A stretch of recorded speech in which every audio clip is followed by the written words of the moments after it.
the 19th, so a week before that.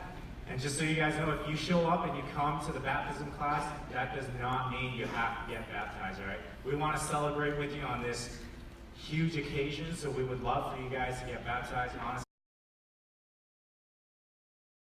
Questions we got this past week were awesome. They were amazing, so thank you for doing that.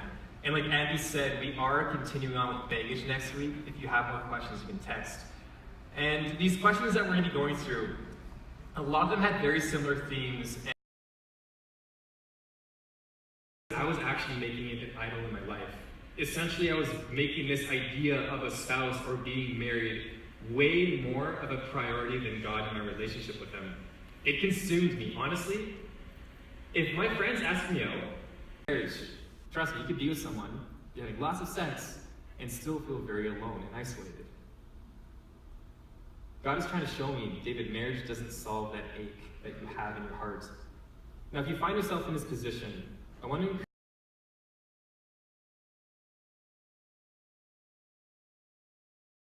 to be in your position.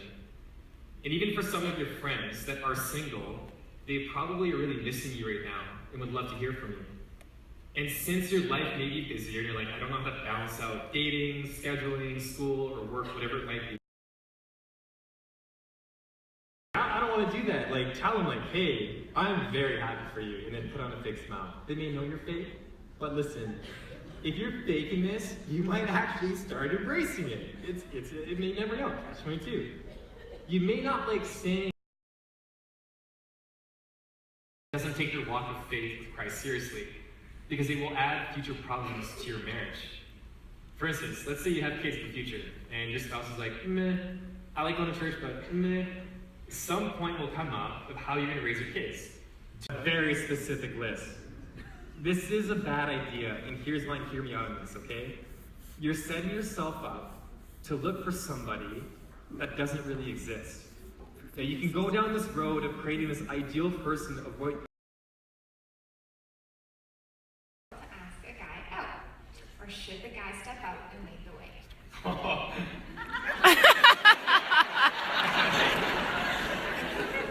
This isn't a scripturally based answer right now, okay? I do think it's okay for a girl to ask.